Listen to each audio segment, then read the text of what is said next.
Bem-vindos ao Observatório da Imprensa. Esta edição foi gravada para ser exibido num dos feriados decretados pela Prefeitura do Rio de Janeiro para facilitar a mobilidade das legiões de peregrinos de todas as partes do mundo que se reúnem na cidade na 28ª Jornada Mundial da Juventude, que, como sempre, será assistida pelo Sumo Pontífice. É a primeira viagem ao exterior do primeiro Papa nascido nas Américas, o jesuíta argentino Francisco, eleito em março deste ano. As emocionadas homenagens e as devoções produzidas por um evento religioso desta dimensão constituem uma oportunidade para mostrar ao mundo um Rio de Janeiro diferente daquele que aparece durante o Carnaval. É também uma oportunidade para voltarmos a examinar com a merecida seriedade a questão do Estado secular e laico, previsto em nossa Constituição e continuamente atravessado pela transformação da nossa mídia eletrônica em púlpito religioso pelas confissões majoritárias, católicos e evangélicos. A nossa insistência justifica-se duplamente.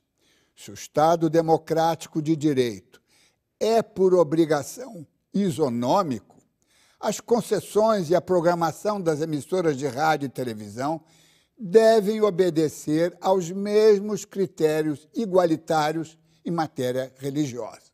E não é o que acontece. Além disso, qualquer fissura no edifício republicano, por mais insignificante que seja, tenderá a ser continuamente ampliada. É um risco que não vale a pena correr, sobretudo em momentos tão tensos como os que estamos vivendo. Para avaliar e refletir sobre uma questão tão delicada e transcendental, contamos com a colaboração do deputado federal Jean Willis, do filósofo Roberto Omano e aqui ao meu lado do historiador Daniel Arão Reis. A chegada do Papa ao Rio de Janeiro e a participação de cerca de 2 milhões de peregrinos na Jornada Mundial da Juventude modificou o calendário da cidade com 2 feriados integrais e 2 parciais. A Prefeitura justifica a decisão por conta da magnitude do evento. Não tem como a gente falar de Jornada Mundial da Juventude sem falar que é o maior evento que o país já recebeu. Não há na história do país um evento dessa magnitude, com essa quantidade de turistas que vêm ao Rio de Janeiro.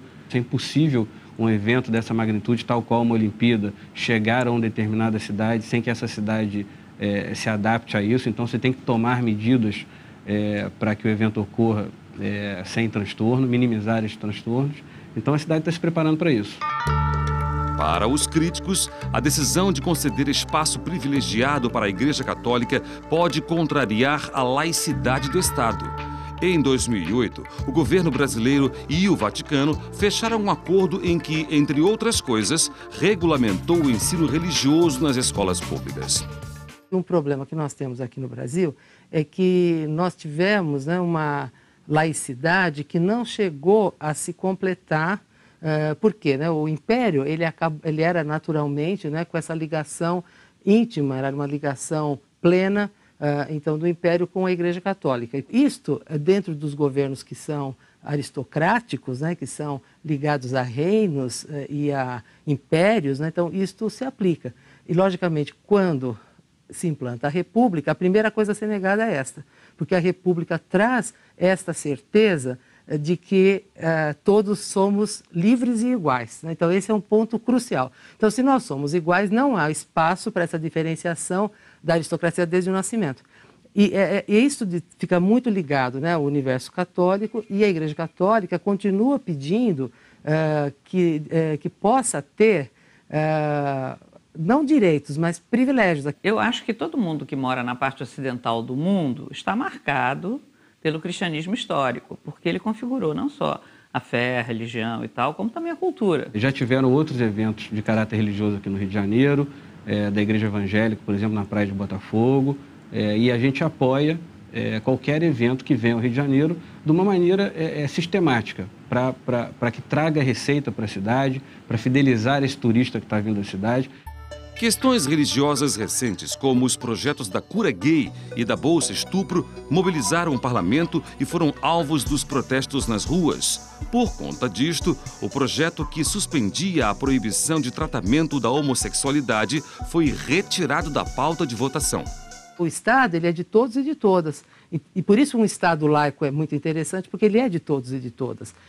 E aquilo que é colocado não quer dizer que todos devam seguir. Nós vemos, por exemplo, na discussão relativa, né, à homossexualidade, só para pegar um exemplo recente que andou em muitos debates, né, as pessoas muitas vezes veem como se elas, ao aceitarem, né, que exista esse reconhecimento da plena igualdade, como se elas estivessem de acordo ou querendo para si, né? Então é importante entender que a lei, por existir para todos e para todas, ela não se coloca como alguma coisa que é impositiva. Ao contrário, né, ela continua mantendo essa possibilidade de escolha. O comportamento dos cristãos sempre foi a contracorrente. Agora, acho que por isso também os órgãos públicos, a mídia, etc., fica muito de olho em cima da igreja para poder ressaltar quando ela tropeça, né? E ela tropeça, porque é humana, né?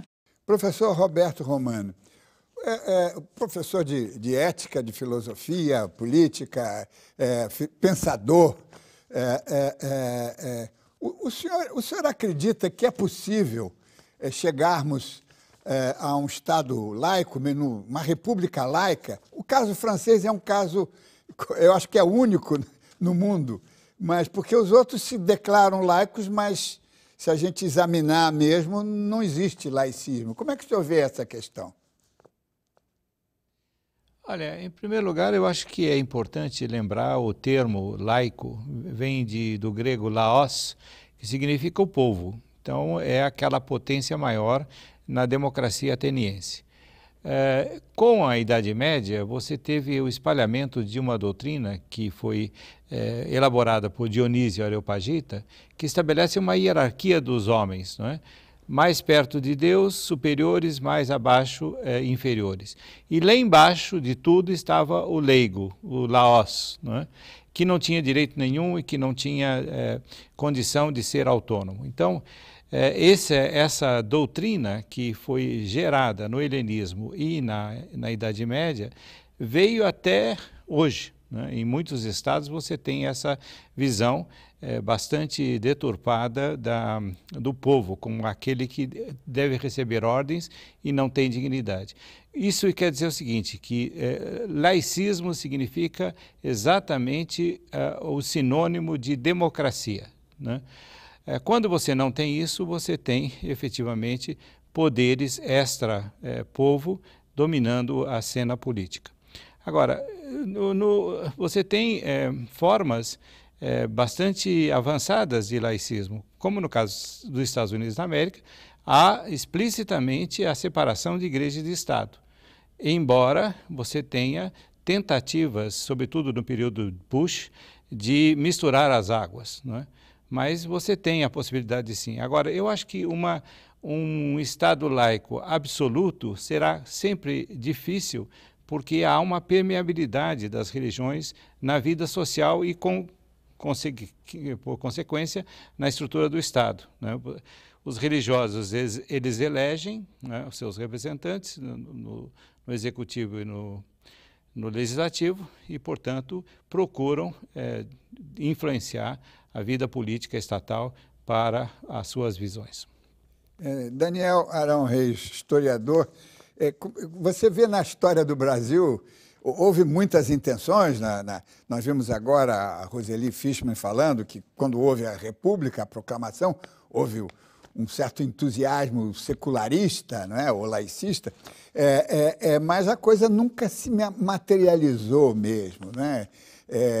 O Brasil tem digamos, o verniz do laicismo, mas na hora não consegue ser, não é? Esse feriado que nós vamos ter, esses feriados que vamos ter no Rio de Janeiro, também, tudo bem, é uma celebração bonita, não é? De jovens de todo mundo, mas, se a gente pensar bem, é um privilégio para uma determinada confissão religiosa. Como é que você vê, puxando o assunto da teoria um pouquinho mais para a realidade?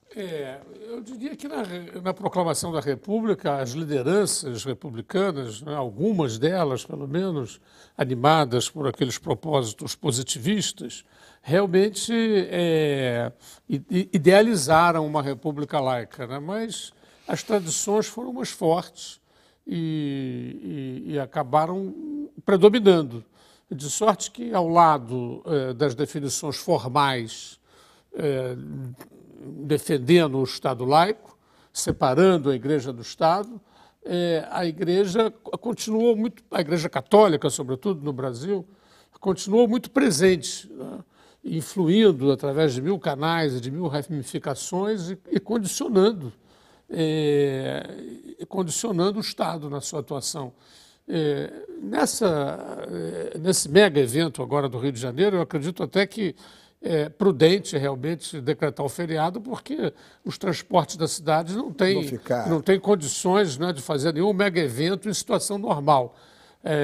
Agora, há outros exemplos, por exemplo, como o feriado nacional, a padroeira do Brasil, né, que os não crentes e os não católicos são obrigados a observar um feriado que não lhes diz respeito, né? Então, uma outra série de feriados, de datas comemorativas exclusivamente católicos, são estendidos de maneira arbitrária a toda a população.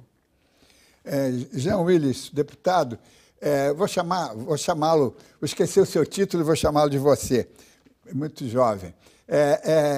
Mas você também é historiador e tem um passado religioso também. E como é que você vê essa questão da possibilidade de nós conseguirmos separar, porque aqui não se trata de ser contra a religião, se trata de tirar a religião do Estado. Ninguém é contra as religiões. O que se pretende, não é? Primeiro, é uma isonomia, não é? É uma igualdade. E, segundo, separar, botar em campos diferentes para que não haja interferência. Considerando essas suas vivências, como é que você vê essa questão? E sendo um representante do povo, na casa do povo, e enfrentando situações difíceis que nós vamos discutir agora, como é que você vê essa questão da secularização? Bom, recuperando um pouco do que já foi dito, né? Se no primeiro momento aí, na origem da palavra, laicidade, laico está ligado ao povo e, portanto, não laico estava mais próximo de Deus, convencionou-se com o passar do tempo que laico era tudo que não fosse religioso. Então, a laicidade, os estados laicos, eles colocaram a laicidade como um valor nas suas constituições, nas suas cartas, para poder impedir as guerras religiosas, quer dizer, dar alguma neutralidade ao Estado frente às diferentes crenças, aos diferentes sistemas de crença que as pessoas podem adotar. De fato, a única Constituição radicalmente laica que nós tivemos foi a Constituição de 1891, pós-proclamação da República, que é a única que não faz qualquer referência a Deus. De lá para cá, a Igreja Católica renovou-se os signos de influenciar o Estado e a palavra Deus voltou ao preâmbulo, a outras partes da Constituição. E no Brasil, quer dizer, não só a Igreja Católica tenta solapar essa laicidade que implicaria numa neutralidade do Estado frente às crenças, mas recentemente, dos anos 80 para cá, as religiões neopentecostais, que também vêm renovando aí seus meios de influenciar o Estado e de, portanto, orientar as políticas públicas do Estado, o que é inadmissível num país com uma formação como a nossa, uma formação multicultural, plurirreligiosa, a gente deixar que uma religião influencie, apenas uma religião, influencie o Estado e suas políticas. Agora, também há uma questão de que o direito dos trabalhadores e os anseios dos trabalhadores encontraram uma tradição cultural, a tradição dos santos, dos feriados de santos católicos. Então, não quer dizer que no feriado de Nossa Senhora Aparecida as pessoas todas se dirijam à Basílica, muito pelo contrário. Elas vão para o futebol, elas vão para a praia, elas aproveitam o feriado. Claro que também concordo com os meus colegas aí de debate que a gente não pode separar a nossa cultura, a nossa identidade cultural de toda a influência que a religião trouxe. Eu tenho uma formação católica, muito do que me foi dado, muito do que eu sou, da minha subjetividade, tem a ver com os valores que o cristianismo me deu. Eu adoro arte sacra, por exemplo, mas não me considero mais hoje uma pessoa católica. Mas entendo que os valores católicos, a herança do cristianismo popular, constitui a nossa identidade cultural e a gente não pode se livrar disso. Sim, a gente não pode se livrar disso, mas nós temos aí algumas que eu chamei no editorial de fissuras, não é? Outros usam palavras mais fortes, mas, por exemplo, deputado, na Câmara, não é? Nós temos uma situação difícil e, sobretudo agora, que com esse pastor Feliciano, que ele assume a presidência da Comissão de Direitos Humanos, mas ele está impregnado de doutrinas muito radicais que lhe tiram a neutralidade para encarar a questão com a necessária amplitude, porque direitos humanos não tem que ser realmente uma coisa bem ampla, não é? Como é que você vê isso? E isso eu estou trazendo já o assunto para perto de você. Olha, Diniz, embora nós não consigamos nos livrar, porque está na nossa identidade cultural e na nossa subjetividade, embora a gente não consiga se livrar desses valores cristãos, que são de 3.000 anos, não quer dizer que a gente não tenha que ter a laicidade no horizonte e que a gente não tenha que perseguir essa laicidade em nome da liberdade de crença, do direito de crer e de não crer das pessoas.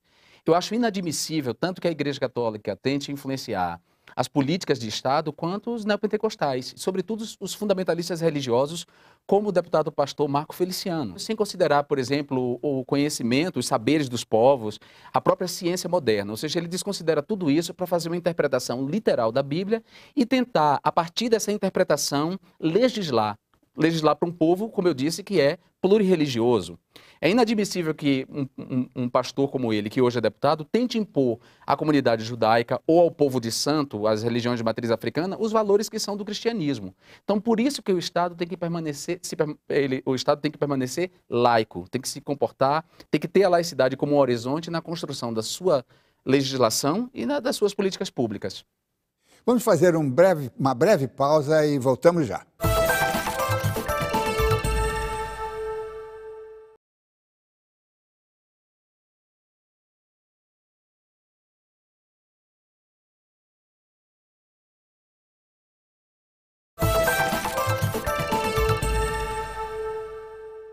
O Observatório da Imprensa está de volta. Nesta edição, analisamos como a mídia retrata a relação entre o Estado e a Igreja Católica. Professor Roberto Romano, e aí, a partir dessas pequenas, desses pormenores, não é? Que são detalhes, fissuras ou aberrações, nós temos uma série de situações que nesse programa, sobretudo, porque o nosso foco é a mídia, nós temos situações graves, não é? Quer dizer, uma concessão pública, que é uma emissora de televisão aberta, que é mais pública ainda, não é? Ela tem na seu horário, na sua programação, um programa religioso. Ela, aliás, vendido a uma confissão religiosa, o que é ainda mais grave, não é? Isso, quer dizer, é uma bola de neve que, a partir de um pequeno rasgãozinho, vai se criando umas brechas, e isso realmente, a democracia vai para o brejo. Como é que o senhor vê isso? Eu acho, você tem toda a razão, Diniz. Eu acho que a doença aí que deve ser identificada é a doença do realismo político, que no Congresso, que no Executivo e que até mesmo em setores da Justiça reconhece apenas a maior força eleitoral dos elementos em presença, né? O Daniel citou muito bem os positivistas, mas é bom lembrar que o divórcio foi mantido na Constituição, né, com o voto de 6 positivistas. Foram eles que, por realismo político, concederam aos católicos essa determinação, né? Esse direito, entre aspas, que só foi contestado no período autoritário, né? Então, eu acho que esse realismo político faz com que as acomodações sejam feitas. É bom lembrar que a Igreja Católica, ela sempre foi, desde o século XIX, conquistadora de massa. E esse evento do Rio de Janeiro não é diferente. É colocar a massa na rua para mostrar que a superioridade da Igreja é inconteste em relação ao Estado, né? É bom lembrar que no século XIX, a Igreja tomou o costume de dedicar países inteiros ao Sagrado Coração de Jesus, né? Em expiação e reconhecimento da soberania eclesiástica. O Sacré-Cœur de Paris é uma consagração da França pelos pecados da Comuna de Paris e da Revolução Francesa. O Equador foi consagrado ao Sagrado Coração de Jesus e o Cristo Redentor nada mais é do que isso, né? Se olhar lá, tem o Sagrado Coração de Jesus. E eu tenho, inclusive, um aluno meu que fez um doutorado sobre essas manifestações de massa da Igreja Católica. Fica muito evidente que a conquista da rua é um elemento fundamental para ela. Ela usou isso para o seu poder e também na marcha da família com Deus pela liberdade, as cruzadas do Padre Peito, etc., para causar um dano tremendo ao Estado Democrático de Direito. Daniel, como é que você vê isso? Quer dizer, nós estamos aqui diante dessa celebração da juventude, né? Mas, na realidade, será que eles estão sendo usados? Como é que você vê essa jornada mundial?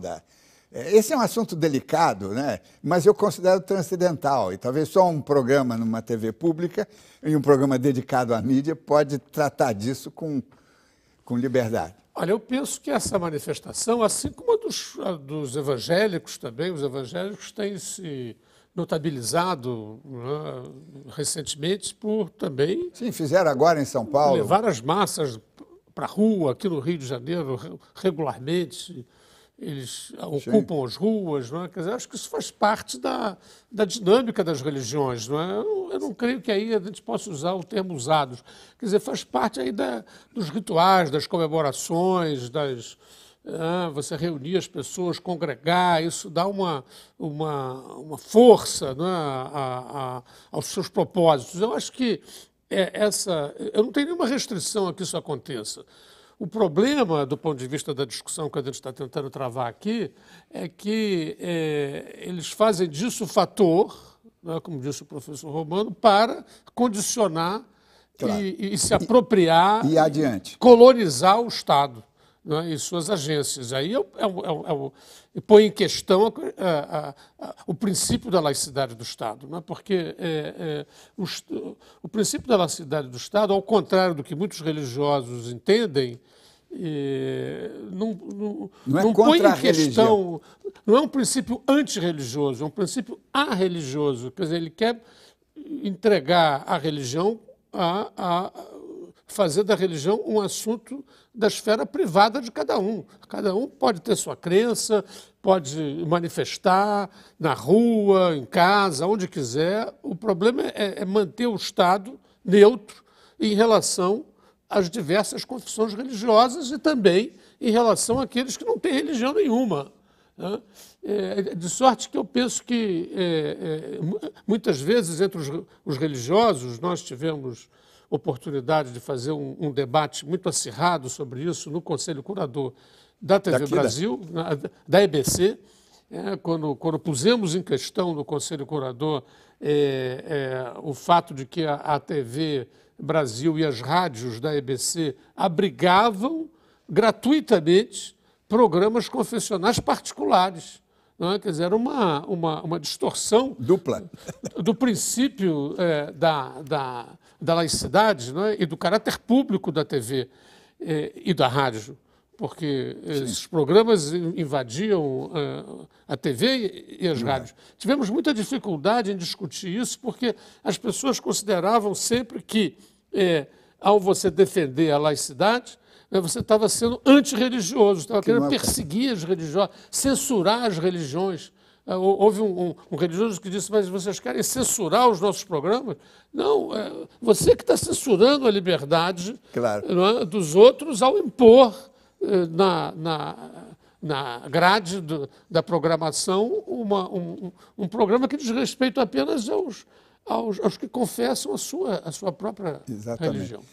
Deputado Jean Willis, a Câmara dos Deputados faz parte do Estado brasileiro, não é? O poder legislativo faz parte do Estado. E, no entanto, voltando sempre ao problema da Comissão de Direitos Humanos, que é uma questão tão fundamental, não é? Que remonta à Revolução Francesa, não é? Nós temos, digamos, o poder legislativo muito atrapalhado na questão do laicismo, né? Quer dizer, eles não levam em consideração cada grupo, cada facção quer puxar mais privilégios, ou cada confissão, para ser mais exato, quer exacerbar os seus privilégios, e aí a coisa fica realmente um loteamento, não é? Que é muito grave, quer dizer, não tem nada a ver com esse loteamento, não tem nada a ver com laicismo ou com secularismo, né? Olha, Diniz, na verdade os pastores foram convocados pelos partidos dentro dessa perspectiva do pragmatismo político, de olho no quociente eleitoral. Muitos pastores populares foram convidados por partidos para se candidatar, para se tornarem candidatos e, com isso, elevar o número de votantes. E esses pastores acabaram tomando gosto pela política e começaram a desenvolver uma fantasia totalitarista de que vai transformar o Brasil numa teocracia cristã. Isso é apavorante, porque não é uma teoria da conspiração minha, eu estou vendo isso todos os dias nos discursos feitos aqui. Nós somos um poder legislativo, ok, nós somos 513 deputados representando uma população de quase 2 milhões de habitantes, é natural que todos os interesses estejam presentes aqui, mas nós fizemos um juramento de respeitar os fundamentos da nossa Constituição e o objetivo da República. E o que eu vejo aqui é a bancada neopentecostal ferindo esses princípios da Constituição, trabalhando contra esse objetivo da República, que é a promoção do bem de todos, sem discriminação. Há deputados aqui que subiram na tribuna da Câmara para dedicar o mandato dele a Jesus, por incrível que pareça, e dizer que ele vai fazer, quer dizer, que ele vai conduzir o mandato dele de acordo com o que está na Bíblia. Eu não tenho nada contra a Bíblia, muito pelo contrário, a Bíblia é um livro maravilhoso do ponto de vista literário e histórico. Mas ele fundamenta a crença de um grupo de pessoas, pode ser o grupo majoritário, mas ainda é de um grupo de pessoas. E se nós somos uma democracia, um Estado democrático de direito e laico, nós temos que defender as minorias das paixões das maiorias. Então, ainda que o número de cristãos seja maior em relação a das demais religiões, cabe ao Estado proteger o direito de crença dessas outras religiões. Por isso, a atuação desses deputados aqui deveria... como dizer, está muito mais orientada pelos princípios da Constituição do que pelas suas convicções pessoais. Não é o que acontece. Como eu disse, não só as declarações em tribuna, mas a própria atuação parlamentar, quer dizer, as proposições legislativas são no sentido de restringir direitos de minorias religiosas, minorias étnicas, minorias sexuais. E, além disso, eles realizam também cultos no âmbito da Câmara dos Deputados. Eu até já disse, assim, meio que para provocar mesmo, cultural e politicamente, que eu vou organizar um xirê das religiões de matriz africana aqui para saber como esses deputados se comportam. Porque eu sou obrigado a tolerar os cultos cristãos aqui, que são realizados, mas a possibilidade de pegar uma das comissões para realizar um xirê, que é uma cerimônia das religiões de matriz africana, já deixa todo mundo de cabelo em pé. Então, eu até pretendo fazer isso para provocar mesmo. Olha, se nós somos um Estado laico e se esse Estado respeita a liberdade de crença de todo mundo e a liberdade de também não crer, ou seja, respeita os ateus, ele não pode abrigar apenas culto cristão. Ele tem que abrigar todos os cultos ou não ter nenhum culto, que é o que eu defendo. Professor Roberto Romano, nós estamos num momento em que está se discutindo toda a questão de revisão de certos princípios constitucionais para fazer uma reforma política ou uma reforma eleitoral. O senhor vê a possibilidade que se possa avançar um pouquinho nessa questão, ou propor uma emenda, uma PEC, para rever o introito da nossa Carta Magna, onde tem aquela famosa frase inserida pelo Sarney, pelo ex-presidente José Sarney, reunidos sob a inspiração divina, a inspiração de Deus. Há possibilidade de nós avançar, já que nós estamos mexendo em certos tabus, nós poderíamos avançar também Pelo menos na letra da lei, não é? Não sei, mas na letra nós podíamos avançar um pouquinho mais? Olha, eu acho que nós deveríamos, e é possível, sim, desde que haja organização e liderança política para isso. Agora, eu quero corroborar isso que o deputado Willis disse, porque há bom tempo atrás eu fui a um seminário na Câmara dos Deputados sobre ética e decoro parlamentar, e fiquei espantadíssimo nos intervalos, ao longo dos corredores, vários cultos sendo feitos aos berros, né? Como se nós estivéssemos aí numa grande feira religiosa. Eu acho que isso é um desrespeito ao texto básico da Constituição e ao decoro da Câmara dos Deputados. Então, essa questão precisa ser muito bem feita. Agora, é bom lembrar, Diniz, que essa frase não foi doada pelo Sarney, ela foi conquistada por um lobby pesadíssimo da CNBB, que durante a elaboração da Constituição de 88 manteve um trabalho forte de lobby junto à imprensa e junto aos poderes constituídos. É bom lembrar isso, porque não é apenas uma figura, o caso de Sarney, que de fato é uma figura bastante interessante, mas é um trabalho organizado da Igreja Católica para conseguir essa designação e várias outras coisas no interior da Constituição. E depois, ao longo dos governos ditos republicanos e democráticos, nós tivemos retrocessos pesados, como essa concordata realizada no governo Luiz Inácio da Silva com o Vaticano, que é um tapa no rosto da Constituição democrática brasileira. Daniel Arão Reis, como é que você, puxando aqui o assunto para essa concordata, que ainda não passou por todas as tramitações, não é? Para ser implementada, como é que você vê isso? Eu vejo nessa linha aí que o professor Romano já suscitou, né? Coisa da acomodação. Os políticos de olho no eleitorado e desrespeitando os princípios da laicidade vão correr atrás dos votos, não é? E assim acabam renunciando, inclusive, às suas convicções. Nós temos em vários momentos eleitorais políticos que se sabe que são ateus, não é? ou que não têm crenças e que se fingem de crentes e observam. Quer dizer, não se trata aí de uma questão de respeito pela religião. Eu sempre discuti muito isso nos debates lá do Conselho Curador da EBC. Né? A religião é um dado cultural. Acho que o deputado João Willis também falou nisso. É um dado cultural que não podemos ignorar. Que é preciso incorporar, não é? Evidentemente. E a religião, os fenômenos, as manifestações, as crenças religiosas acompanham a humanidade desde a noite dos tempos e é provável que isso continue ainda por muito tempo. Não é?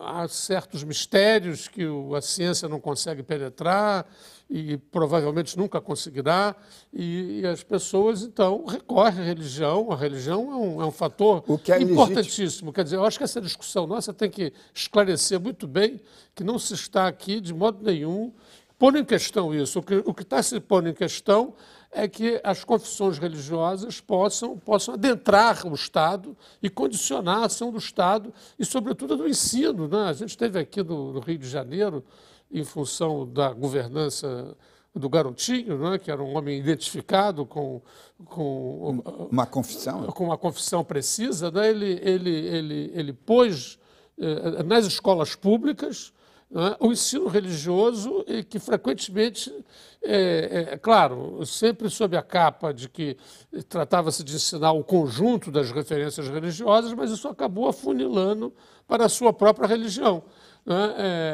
Então, isso é uma distorção, porque as crianças, né?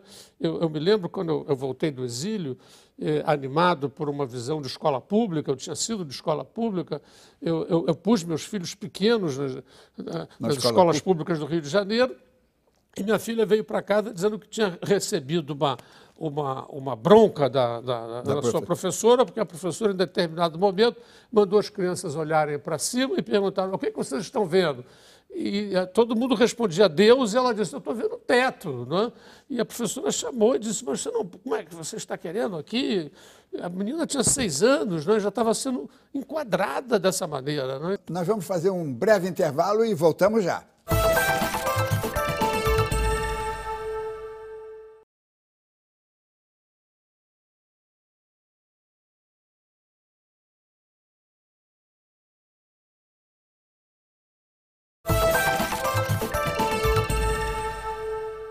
Estamos de volta com o Observatório da Imprensa, que hoje trata das questões envolvendo o Estado e as religiões. Deputado Jean Willis, e aí tem uma pergunta crucial, que é, digamos, a razão de ser desse programa. Quem deveria estar, digamos, monitorando este debate, desenvolvendo, promovendo este debate, não seria a mídia, a grande mídia? Eu acho que a grande mídia tem uma participação nesse debate. Eu acho que ela não precisa necessariamente ser a protagonista, mas ela também não tem que ficar alheia. Claro, primeiro porque a grande mídia está explorando uma concessão que é pública. Foi algo que você mesmo disse, Diniz. Sendo uma concessão pública, deveria estar orientada pelos princípios da Carta Magna, da Constituição. Não seria inadmissível, por exemplo, algo que acontece, que na prática acontece, que é a sublocação de espaços de uma TV que está explorando uma concessão pública para uma religião específica, para pastores, por exemplo, que compram horários para apresentar seus programas. E se esses programas se reduzissem à convocação, à interpelação dos fiéis, até aí estava bem. Bom, eu já acho injusto que uma religião tenha espaço na TV, tenha poder de compra de espaço na TV e outras não. Já desequilibra aí a relação entre elas. Mas, partindo do pressuposto, aceitamos que então essas religiões que têm dinheiro, que têm grana, graças à exploração comercial da fé, têm grana para comprar o horário na TV, nós poderíamos admitir que ela usasse esse horário apenas para interpelar os fiéis do ponto de vista religioso, ou seja, do ponto de vista da crença, do espiritual, digamos. Só que não. Esses pastores usam um espaço para um proselitismo religioso que vai contra o direito de minorias. E aí eu vou falar especificamente das religiões de matriz africana e da comunidade de gays, lésbicas, bissexuais, travestis e transexuais. São os 2 grupos mais difamados por esses pastores. A pregação deles é uma exortação contra esses grupos. Isso é inadmissível. Ou seja, porque o viés, ainda tem o viés da perseguição às religiões de matriz africana é racista. Porque você não vê pastores, por exemplo, atacando a comunidade judaica, embora a comunidade judaica seja uma minoria religiosa. Mas ataca as religiões de matriz africana porque sempre foram consideradas religiões de pretos, religião de pobre. E aí elas atacam e o Ministério Público, a OAB, a própria mídia se cala sobre isso. Isso é inadmissível. Não acho que a grande mídia tenha que liderar necessariamente esse debate, mas ela não pode estar alheia a esse debate. Fico feliz de haver um espaço ainda em que a gente possa dizer dessa maneira tão franca, tão clara, tão corajosa essas questões. Nós temos uma crítica feita à grande imprensa pelo presidente do STF, há pouco mais de um mês. Ele, no exterior, em inglês, fez um comentário dizendo que a grande imprensa brasileira ela não é pluralista. E fez até uma crítica, foi adiante, disse que ela tem um viés de direita. Né? Isso praticamente não foi muito divulgado, evidentemente, mas está dito, está registrado.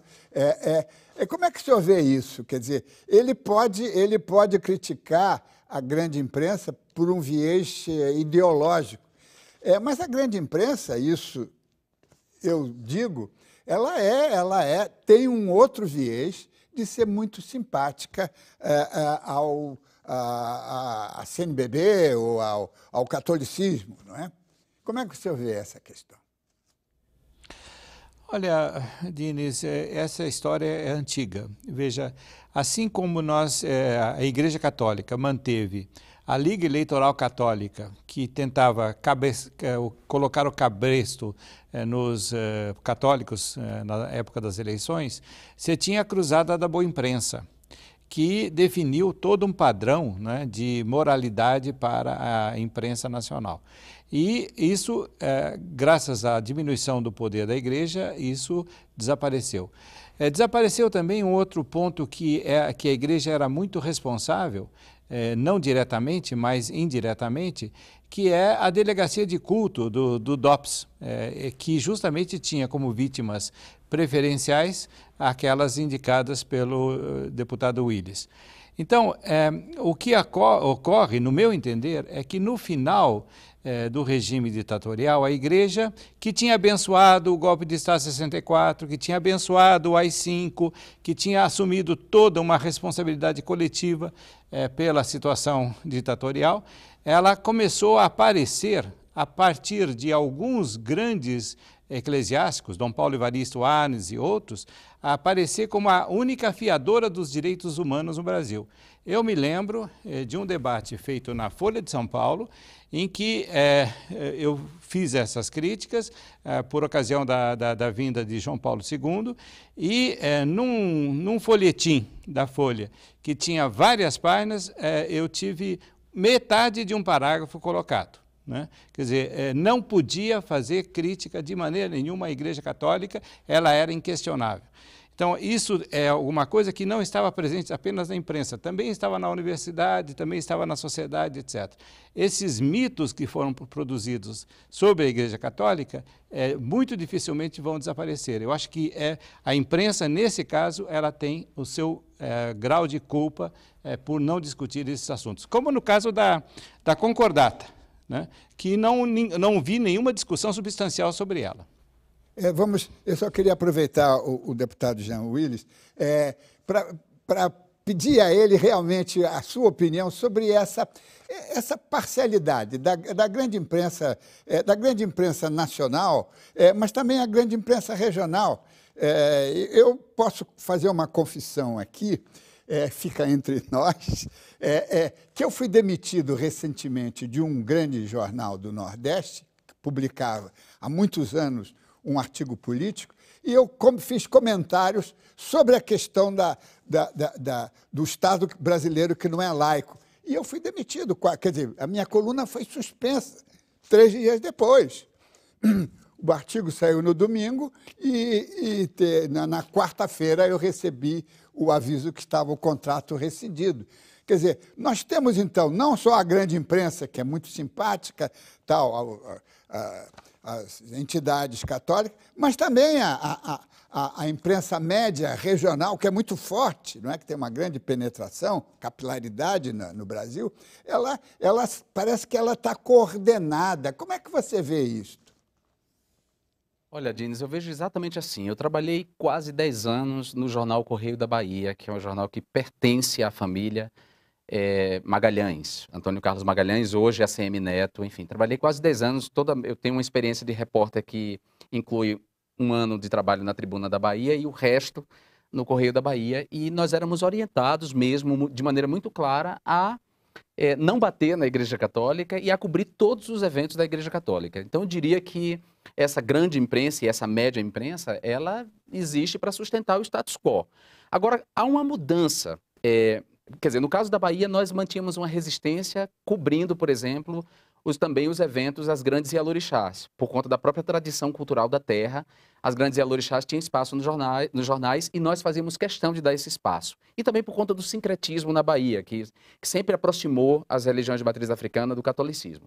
Mas está havendo uma mudança, que é uma mudança que tem um viés econômico. Que a gente vê isso na própria Rede Globo. Quando a Rede Globo faz um festival Promessas, aí voltada para as grandes estrelas da música gospel, da música evangélica, mostra que a imprensa está sempre do lado do status quo. E se o número de evangélicos vem crescendo, compondo junto com os católicos uma grande massa cristã, a imprensa está ali para sustentar esses valores. Ela não está muito preocupada em promover debate. Então, eu acho lamentável. Eu gostaria de ver os jornais se comportando de maneira mais neutra também, ou se comportando de acordo com o princípio da laicidade.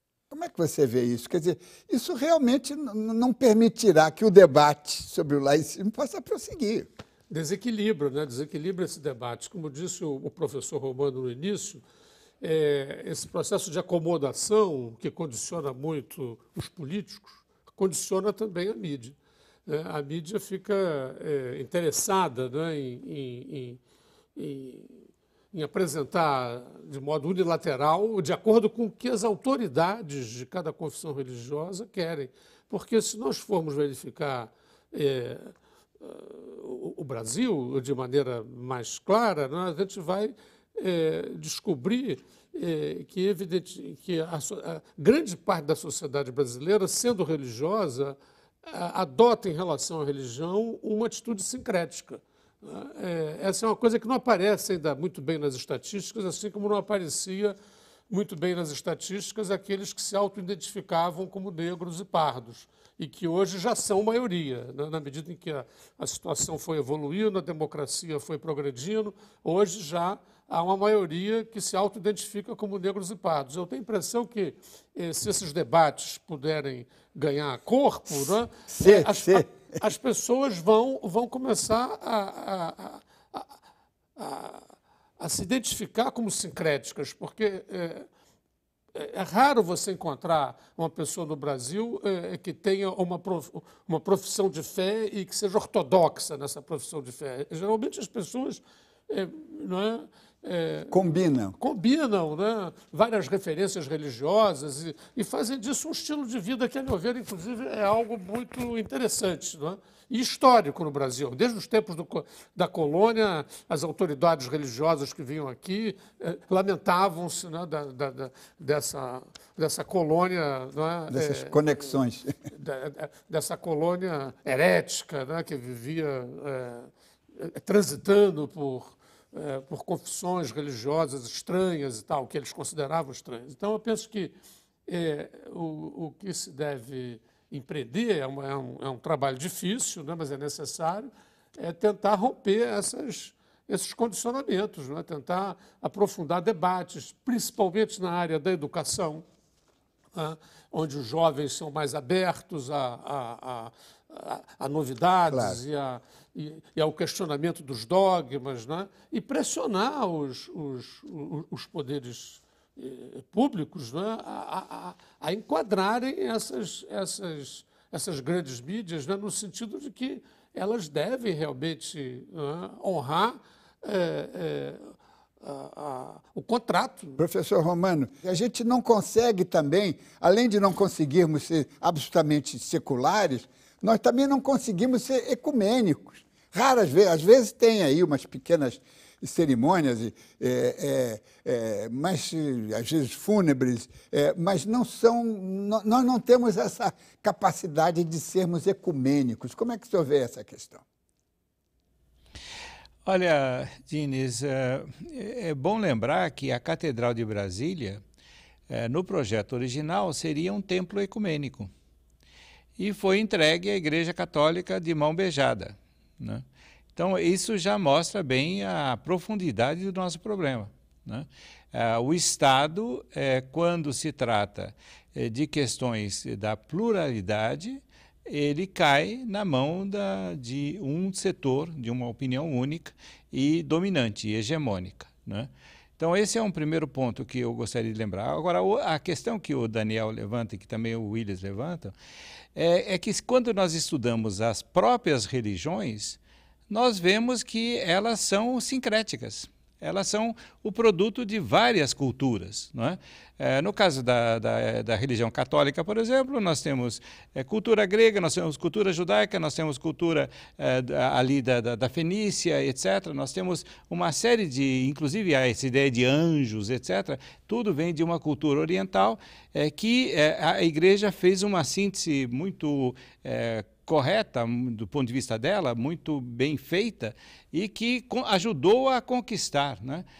Há um historiador do mito, da arte, né, que mostra que na França, né, em todos os lugares em que surgiram os templos à Virgem Maria, sobretudo os góticos, era o lugar que havia um templo a Ísis, não é?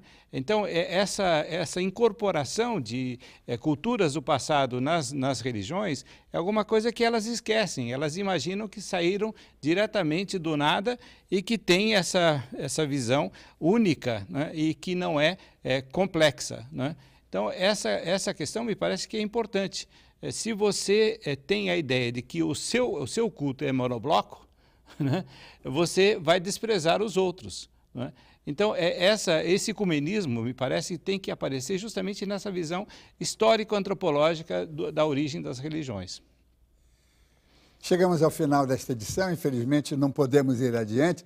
Quero agradecer aqui no Rio a presença do historiador e professor da UFF, Daniel Arão Reis, em São Paulo do filósofo Roberto Romano e em Brasília do deputado do PSOL, Jean Willis. E lembre-se, assistindo ao Observatório da Imprensa pela TV, pelo rádio, pela internet, você nunca mais vai ler jornal do mesmo jeito. Boa noite.